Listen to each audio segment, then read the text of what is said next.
Buenas tardes, mi nombre es Alejandro Flores. Tuve el privilegio y el honor de ser secretario gremial durante el periodo comprendido entre el 2004 y 2007, en donde, una serie de vivencias y una serie de anécdotas imborrables, de nuestro SUTE en función de nuestra casa madre que es Cetera. En este sentido, recordar muchas cosas, procesos de formación, con personas, con una capacidad tremenda, entre los que puedo nombrar a Hugo Yasky, Roy Baradel, Marta Maffei, Tito Nena, de UTE, una serie de personas, que verdaderamente nos ayudaron, nos educaron, nos enseñaron, nos formaron. Lo bueno de esto era que no era solamente la formación para los que éramos secretarios o los que ocupábamos algún cargo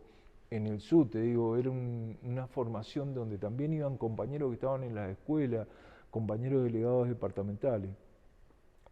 Muchísimas formaciones, a mí me quedan grabadas, en primera instancia, una vez hizo en Córdoba, en Los Cocos, donde se habló todo lo que era paritaria, donde nosotros éramos muy incipientes en ese tema y pudimos compartir con el resto de las provincias, con abogados que nos iban llevando y diciendo, mirá, esto tenés que hacerlo así o de otra manera, por esta ley. Y fue verdaderamente enriquecedor, que pudimos aplicar muchos de esos conceptos acá en la paritaria de Mendoza. Nosotros en Mendoza abrimos paritaria en el 2004, cuando habíamos tenido paritaria en el 93, por condiciones de trabajo, después en el 99 por cuerpos colegiados, y se cerraban. Ahí la paritaria se abrió en ese año con un decreto de Cobos, después de mucha lucha, y hasta el día de hoy siguen abiertas y discutiéndose temas no solo salariales, sino de condiciones de trabajo de los trabajadores de la educación. Cetera nos ayudó mucho en eso. Recuerdo formaciones de sistematización, donde nos abrían el abanico de lo que pasaba en las escuelas, no solo de Mendoza, sino también a nivel nacional. Ese proceso de sistematización, nosotros después de ello lo bajábamos a las formaciones sindicales en la provincia de Mendoza. En un principio a nivel Mendoza completo, acá en el Salón del SUTE, y después lo tuvimos que regionalizar por una cuestión de espacio, no entraban, gracias a Dios, no entraban acá en el salón todos los compañeros, entonces decidimos empezar a ir región por región.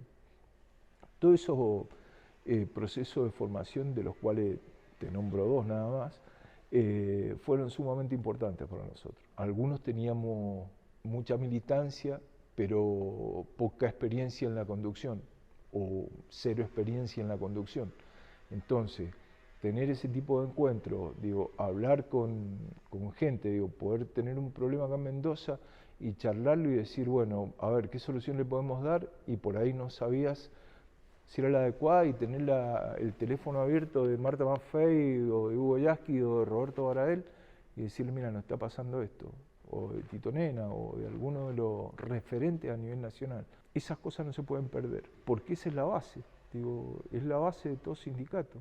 Y después, obviamente, la bajada de toda esa formación a nuestros compañeros de las escuelas.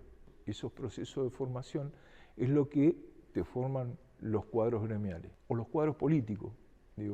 Para mí la política es lo más sano que hay.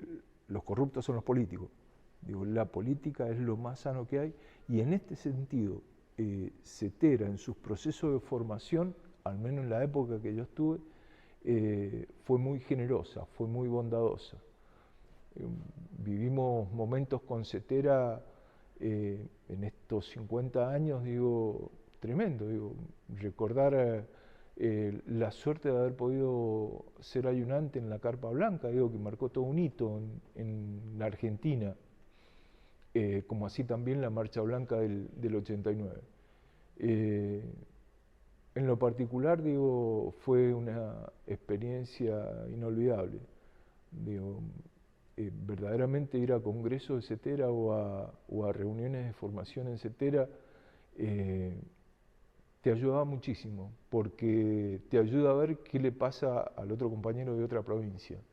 Digo, te ayuda a ver lo que le pasa, que pasa en Jujuy, que pasa en Santa Cruz, Tierra del Fuego, que pasa en Córdoba, que pasa en Santa Fe, Tucumán, y así en toda y cada una de las provincias.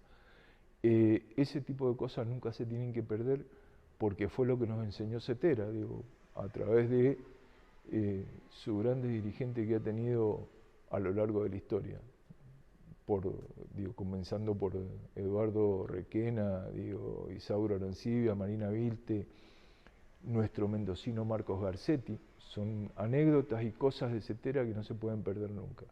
El principal logro que tuvo el SUTE, que en el 2007, fines del 2007, el sueldo queda en blanco, o en gris, ponerle en gris. Yo, si vos me decís, digo, ¿cuál fue el logro que tuvo la gestión de ustedes? Blanquear el sueldo. Cuando nosotros ingresamos en el año 2004, teníamos 14 ítems en el bono de sueldo. Y cuando nos fuimos quedaban 6. Por otro lado, digo, otro de los puntos que, como te decía, no se me borraron nunca, digo, fue una paritaria de condiciones de trabajo. Creo que fue el tema de la protección a la maternidad, en donde no se cerraba el acuerdo, habíamos arrancado con un plenario muy temprano, donde la propuesta incluso de ellos se había llevado a las bases y había sido aceptada. Y no podíamos cerrar porque querían modificarlo, nosotros bajo ningún punto de vista queríamos. Y bueno, viajó Hugo Yasky, viajó Roy Baradel, y me acuerdo las palabras de Hugo fueron muy duras al por entonces, directora general de escuela de Macuñetti, donde diciendo que si eso no se firmaba tal cual ellos lo habían expresado, iban a tener a toda la gente de CETERA acá en Mendoza el día lunes, porque eso fue un día viernes. Eso te lo cuento para que veas, la mancomunión que había entre CETERA y el SUTE, entre CETERA y las distintas provincias, no solamente con el SUTE, pues tenemos compañeros de Santa Fe, Córdoba, provincia de Buenos Aires que tenían el mismo acompañamiento. En ese sentido, nunca nos dejaron solos. Nunca nos dejaron solos. Podíamos discernir en alguna reunión o en algún congreso. Ahora, el apoyo que tuvimos de CETERA, al menos durante la gestión que me tocó estar, fue muy fuerte, fue muy, muy fuerte.